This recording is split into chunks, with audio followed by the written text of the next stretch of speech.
got it. Kemudian nomor 3 itu perkembangan teknologi juga bisa mematikan bidang usaha yang sudah lama tetapi tidak kurang diminati lagi, tidak sesuai dengan perkembangan zaman. Hati-hati para usaha kecil dan menengah, kita harus terus-menerus memantau apakah produk atau jasa yang kita tawarkan itu masih diminati oleh konsumen, kan seperti itu.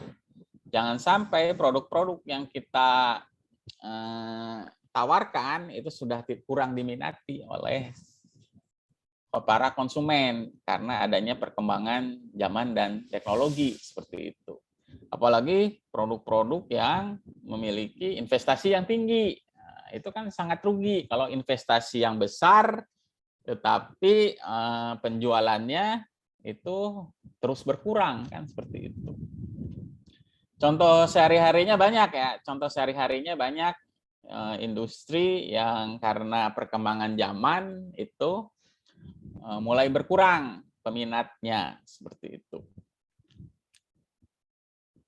Ada yang bisa ngasih contoh? Produk-produk atau jasa-jasa yang sudah kurang diminati lagi karena perkembangan zaman dan perkembangan teknologi. Ada yang bisa menyebutkan salah satunya?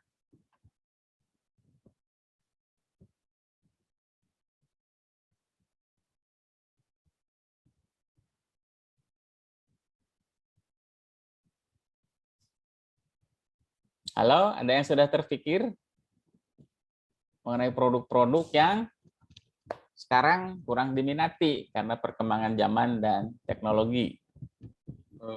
Koran atau majalah bisa nggak sih Pak? Apa? Koran atau majalah? Koran, nah iya koran, bagus.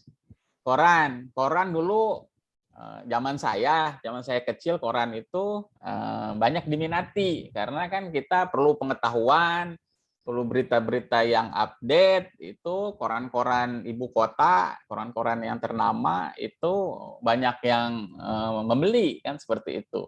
Baik secara berlangganan ke rumah-rumah ataupun misalnya membeli di jalan, kan seperti itu.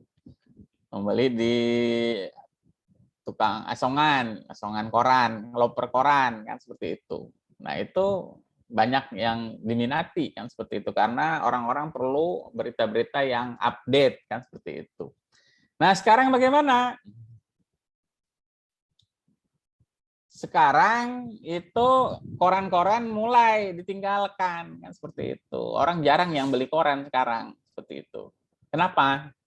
Ya karena sekarang beralih ke berita-berita online, kan seperti itu. Makanya perusahaan-perusahaan yang bisa pertama kali melakukan berita online itu akan diserbu oleh para konsumen. Karena sekarang ini konsumen itu pengen segala sesuatu itu bisa tinggal pencet-pencet, klik-klik-klik gitu kan. Tinggal klik-klik-klik muncul kan apa yang diinginkan, seperti itu sekarang ini.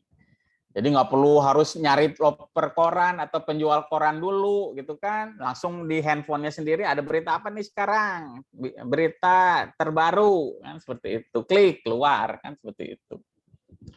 Nah karena semua orang ingin dari handphonenya seperti itu, maka koran-koran mulai tidak laku kan seperti itu. Makanya perusahaan-perusahaan yang pertama kali gitu kan mengeluarkan berita online gitu kan akan diserbu oleh konsumennya, seperti Detik gitu kan, detik macam-macam gitu kan, ada Detik Sport, ada Detik Politik, ada Detik Berita Hari Ini kan seperti itu akan diserbu kan seperti itu. Mereka mendapatkan respon yang positif dari konsumennya karena konsumen bisa cepat di dalam menangkap berita-berita yang terbaru kan seperti itu. Tetapi detik juga tidak bisa tinggal diam kan seperti itu.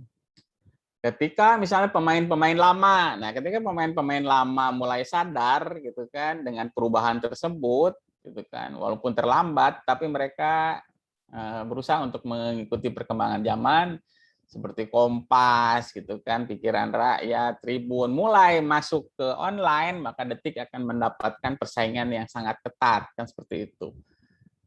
Kompas dengan dengan pengalamannya yang bertahun-tahun gitu kan, sejak zaman saya kecil sudah ada gitu kan. Mereka berpengalaman di dalam menyajikan berita, ya tinggal dibuat online-nya kan seperti itu. Tinggal dibuatnya menjadi kompas.com kan seperti itu. Mereka walaupun baru masuk gitu kan di dalam berita online, tetapi mendapatkan respon yang positif karena mereka pemain lama. Mereka asalnya koran kertas kan seperti itu. Sekarang masuk ke online kan seperti itu, sehingga mendapat karena sudah pengalaman banyak gitu kan, terpercaya, pengalamannya banyak, terpercaya, kemudian juga sudah banyak orang yang tahu mengenai nama besarnya itu kan, maka itu mendapatkan respon yang positif juga, dan itu menjadikan persaingan menjadi sangat ketat. Kompas, Pikiran Rakyat, Detik, Viva kan seperti itu akan bersaing dengan ketat kan seperti itu. Nah, sebetulnya persaingan itu menjadi bagus seperti itu. Dengan banyaknya pesaing, maka konsumen akan banyak pilihan. Dengan adanya persaingan, maka para produsen itu akan berlomba-lomba untuk mengeluarkan produk-produk yang berkualitas dengan harga yang sesuai, kan seperti itu. Siapa yang paling berkualitas dan harganya paling sesuai, itu akan banyak diminati oleh para konsumen kan seperti itu. Itu baru salah satu contoh kan. Contoh lain kan seperti mungkin Anda tahu teknologi pager, penyeranta yang dulu suka ada di pinggang-pinggang, mungkin orang tua kalian menggunakan penyeranta kan seperti itu, pager gitu kan. Itu zaman saya masih muda, itu pager itu menjadi simbol pebisnis kan seperti itu. Jadi kalau ada yang menggunakan penyeranta bunyinya pipip pipip gitu kan seperti itu. Itu berarti esmod gitu kan. Eksekutif muda gitu kan seperti itu. Simbol lambang eksekutif muda itu ada penyeranta kan seperti itu. Jadi bangga kalau ada bunyi lagi di tempat umum ada pipip pipip gitu kan. Oh berarti sedang ada yang menghubungi kan seperti itu, penyerantanya ataupun pagernya kan seperti itu. Investasinya sangat besar pager. Investasinya mereka perlu BTS juga, perlu sinyal. Sinyal yang dikeluarkan itu harus disalurkan melalui BTS. Menara-menara BTS. Nah, untuk membuat menara kan harganya mahal kan seperti itu. Nah, sinyal itu ditangkap oleh BTS untuk disalurkan ke para penerima penyeranta tersebut kan seperti itu. Investasinya sangat besar, mulai dari teknologi, telekomunikasi, kemudian juga komputer, kemudian juga membuat menara-menara BTS supaya beritanya bisa tersebar ke seluruh pelosok kan seperti itu. Investasinya sangat besar, tetapi ternyata kan sekarang udah nggak ada. Mungkin ada yang pakai penyeranta, lihat yang pakai penyeranta saat ini, gitu kan. Jarang, ataupun nggak ada, bisa dikatakan nggak ada, seperti itu. Padahal investasinya besar, kan seperti itu. Nah, sekarang ini kan muncul teknologi handphone, kan seperti itu. Teknologi handphone muncul tahun 1992. Di Indonesia ya mulai berkembang 1995. Tahun 1990, mungkin Anda belum lahir ya, 1995. Tahun 1995 itu mulai ada handphonenya sebesar bata, kan seperti itu. Handphonenya sebesar bata, sehingga kalau ada yang bawa itu merupakan simbol prestis, kan seperti itu. Karena harga handphonenya 8 jutaan, seperti itu. Jadi yang mampu membeli handphone 8 jutaan kan seperti itu, maka orang-orang yang mempunyai pendapatan yang besar seperti itu. Jadi simbol prestis bagi para pebisnis ataupun eksekutif pada saat itu kan seperti itu. Jadi tahun 1995 mulai berkembang sebesar bata gitu kan. Kemudian pager sudah mulai surut kan seperti itu. Padahal pager itu kan memerlukan investasi yang besar. Ada perusahaan yang mati gitu kan. Ada juga perusahaan yang bisa survive kan seperti itu. Nah, perusahaan-perusahaan apa saja yang bisa survive ya seperti Motorola kan seperti itu. Motorola dulu di bisnis pager atau penyeranta merupakan pemimpin pasar. Pemimpin pasar adalah perusahaan yang paling banyak menjual produknya pada jenis produk tersebut kan seperti itu. Nah, Motorola adalah pemimpin pasar paling banyak menjual produk penyerantanya di seluruh dunia. Mereka tahu bakal ada teknologi handphone. Jadi mereka mempersiapkan juga teknologi handphonenya kan seperti itu. Jadi ketika penyeranta mulai redup, mereka bisa switch untuk bisa bersaing dengan para pemain baru kan seperti itu untuk menawarkan produk-produk handphone kan seperti itu. Dan sekarang pun ya Motorola termasuk dalam penjual handphone yang masuk 10 besar kan seperti itu di dunia di dalam penjualan handphone kan seperti itu. Jadi bisa switch investasinya itu masih bisa terus berkembang kan seperti itu. Masih bisa terus diteruskan kan seperti itu. Ya pada dasarnya seorang pebisnis itu harus bisa survive di dalam kondisi apapun yang ada yang terjadi seperti itu. Harus siap seperti itu. Orang yang siap seperti Motorola bisa switch ke handphone, bisa survive kan seperti itu. Perusahaan-perusahaan yang tidak bisa beradaptasi gitu kan, tidak bisa beradaptasi, mereka itu akan mati kan seperti itu dengan investasi yang besar, kerugian yang besar seperti itu. Nah, itu salah satu contoh. Kemudian juga mungkin Anda pernah dengar warnet gitu kan, wartel, mungkin pernah dengar wartel gitu kan, warung telekomunikasi. Zaman dulu sangat hits gitu kan, sekarang sudah tidak ada lagi wartel kan seperti itu. Jadi zaman dulu wartel adalah suatu warung gitu kan, warung telekomunikasi kan seperti itu. Jadi orang-orang yang ingin menghubungi saudaranya ataupun misalnya pasangannya itu menggunakan wartel untuk hubungan jarak jauh kan seperti itu. Karena menggunakan telepon rumah mahal, jadi bisa menggunakan wartel. Harganya lebih murah dan juga bisa terpantau berapa yang dihabiskan kan seperti itu.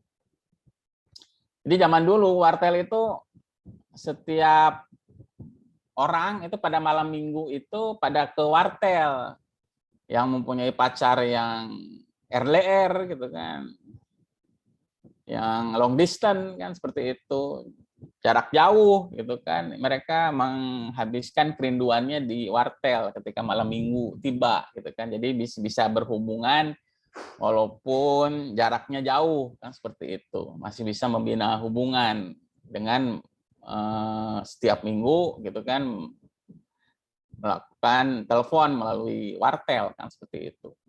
Nah, seiring dengan berkembangnya zaman, sekarang ini kan wartel sudah tidak ada lagi kan seperti itu. Padahal investasinya besar, investasi telekomunikasi, kemudian juga menyediakan warung telekomunikasinya, peralatan-peralatannya kan seperti itu, perizinan-perizinannya itu memerlukan biaya yang besar. Nah, sekarang investasinya itu sangat rugi kan karena sudah tidak ada lagi warung telekomunikasi. Warnet pun sekarang sudah mulai berkurang. Dulu zaman warnet itu zaman saya kecil gitu kan. Warnet itu berkembang dengan sangat pesat kan seperti itu. Hampir di setiap komplek, hampir di setiap jalan ada warnet kan seperti itu. Nah, seiring dengan berkembangnya zaman sekarang warnet mulai berkurang kan seperti itu. Sekarang yang masih bertahan adalah warnet games kan seperti itu. Nah, karena adanya handphone, dengan adanya handphone, wartel pun mulai berkurang kan seperti itu. Orang untuk menghubungi long distance gitu kan tidak perlu harus nelpon, cukup dengan WA kan seperti itu. Bisa juga nelpon melalui WA seperti itu. Nah, itu bisa menggantikan teknologi wartel dan warnet kan seperti itu. Itu salah satu beberapa contoh bahwa perkembangan teknologi dan zaman juga bisa merontokkan usaha-usaha ataupun industri-industri yang tidak sesuai lagi dengan perkembangan zaman dan teknologi seperti itu. Jadi artinya apa? Seorang pengusaha itu harus terus-menerus memantau, ataupun misalnya orang tuanya yang bisnis itu harus dipantau kan seperti itu. Bagaimana orang bisnis orang tuanya 5 tahun, 10 tahun yang akan datang. Jangan-jangan 5 tahun, 10 tahun yang akan datang itu usahanya sudah tidak diminati lagi. Nah, mumpung 5 tahun, 10 tahun yang akan datang, kita harus bisa switch gitu kan, harus bisa mempersiapkan diri untuk menyongsong 5 tahun, 10 tahun yang akan datang. Supaya bisa menangkap peluang dan meningkatkan pendapatan usaha kan seperti itu. Nah, oleh karena itu dirasa pentingnya untuk memperdalam ilmu industri kreatif ini kan seperti itu. Nah, itu dasar pemikirannya. Kita lanjut. Ya, sebelum mengelola industri kreatif kita membahas mengenai bagaimana mengelola suatu produk. Untuk mengelola suatu produk pertama kali ya dia lakukan melalui pemilihan bahan baku kan seperti itu. Pemilihan bahan baku. Pemilihan bahan baku kemudian berlanjut ke pemilihan pemasok seperti itu. Itu sangat penting. Karena suatu bahan, suatu produk yang berkualitas biasanya terbuat dari bahan baku yang berkualitas. Ketika bahan bakunya tidak berkualitas, maka perusahaan akan menghasilkan produk yang tidak berkualitas. Jadi pentingnya pemilihan bahan baku di sini untuk bisa menghasilkan produk-produk yang berkualitas. Kenapa harus dipilih? Ya karena bahan baku itu ada yang berkualitas bagus, ada yang berkualitas rendah. Kadang-kadang harganya mahal tapi kualitasnya rendah, kan seperti itu. Nah, kita harus cari produk-produk yang bahan baku yang berkualitas bagus, gitu kan, tetapi dengan harga yang murah, kan seperti itu. Nah, kemudian juga bisa berlanjut ke pemilihan pemasok. Pemilihan pemasok, mana pemasok yang bisa dipercaya, kan seperti itu. Karena pemasok akan sangat berpengaruh terhadap proses produksi. Kadang-kadang ya pabrik itu tidak akan bisa beroperasi ketika bahan bakunya habis atau bahan bakunya terlambat datang. Tidak bisa diproduksi. Ketika tidak bisa diproduksi, tidak ada produk yang jadi, tidak ada produk yang siap untuk diedarkan kan seperti itu. Ketika tidak ada produk yang bisa dijual, ya berarti pendapatan tidak ada. Penjualan tidak ada, berarti kan pendapatan juga tidak ada kan seperti itu. Jadi perlu dilakukan pemilihan pemasok kan seperti itu yang bisa dipercaya. Kadang-kadang uangnya sudah diberikan untuk membeli bahan baku, bahan bakunya tidak datang kan seperti itu. Ataupun terlambat. Terlambat juga akan membuat usaha kita menjadi rugi kan seperti itu karena tidak ada bahan baku, tidak ada produk yang dijual kan seperti itu, bisa dijual. Nah, itu perlunya adalah pemilihan bahan baku, kemudian berlanjut ke pemasok. Kemudian juga bagaimana, nah, supaya menguntungkan produk itu harus diproduksi secara massal. Kenapa produk yang diproduksi secara massal bisa menguntungkan? Ya karena yang bertambah adalah bahan bakunya, sedangkan hal-hal lain kan tetap. Orangnya tetap, mesinnya tetap, pabriknya tetap, kan seperti itu. Yang berubah adalah bahan baku yang dipergunakan semakin besar. Ketika ada variabel-variabel yang tetap, maka dan hanya variabel yang bahan baku yang bertambah, maka kita bisa memproduksi dengan harga yang murah kan seperti itu. Contoh sehari-harinya bagaimana Pak? Nah, contoh sehari-harinya misalnya Anda di rumah suka apa nih sekarang pandemi, masak sendiri gitu kan. masak sendiri, makan sendiri. Ketika Anda masak sendiri, gitu kan, misalnya masak apa ya? Misalnya masak nasi goreng, kan seperti itu.